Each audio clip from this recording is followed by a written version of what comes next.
Pemirsa, setiap kali gempa datang, masyarakat selalu resah, bahkan bertanya-tanya apakah sebenarnya gempa ini hanya kebetulan atau sebenarnya ada pola tertentu yang bisa diprediksi. Pertanyaan ini kembali muncul setelah Bekasi diguncang gempa pada 20 Agustus lalu. Di sini pada Rabu malam 20 Agustus pukul 19.54 waktu Indonesia Barat, Bekasi diguncang gempa dengan magnitudo awal 4,9. Ada yang terasa pemirsa atau ada yang tidak terasa? Nah, kemudian datanya diperbarui menjadi 4,7. Pusat gempa berada di daratan sekitar 14 hingga 19 km di tenggara Kabupaten Bekasi dengan kedalaman 10 km. Getarannya terasa sekali di beberapa wilayah membuat warga sempat panik.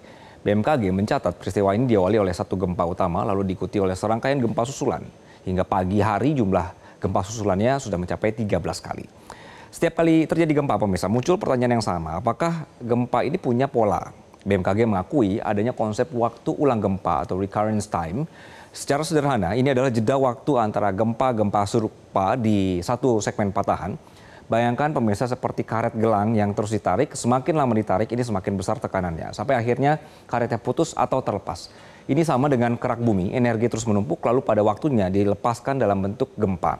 Namun meskipun secara statistik memungkinkan dihitung, hingga kini belum ada metode ilmiah yang benar-benar bisa presisi untuk memprediksi kapan gempa berikutnya akan terjadi. Tingkat kesalahannya masih sangat tinggi sehingga lebih sering meleset daripada tepat sasaran. Siklus gempa pemirsa seperti apa? Ini pertanyaan berikutnya ya. Prinsip dasar dari siklus gempa sudah diakui secara ilmiah. Stres atau tekanan menumpuk di kerak bumi dilepaskan melalui gempa atau menumpuk kembali. Siklus ini disebut dengan earthquake cycle atau juga elastic rebound. Di atas kertas satu segmen sesar memang bisa memicu gempa yang interval atau dengan interval yang relatif konsisten mulai puluhan sampai ratusan tahun. Namun dalam kenyataannya interval ini tidak bisa dihitung persis. Setiap lokasi punya karakter yang beda dan interaksi antar patahan juga membuat perhitungannya semakin rumit untuk dicek. Nah, sebenarnya ada contoh unik juga di Parkville, California misalnya. Di sana pemirsa, gempa sempat dianggap berulang setiap 30 sampai 40 tahun sekali. Tapi pola ini kemudian tidak lagi berlaku dan prediksi yang dibuat pun meleset. Para ahli menyebut kasus seperti Parkville ini hanyalah pengecualian, bukan aturan umum yang bisa diterapkan di semua tempat. BMKG menegaskan pemirsa, konsep periode ulang gempa memang ada dan menjadi salah satu pendekatan dalam kajian statistik.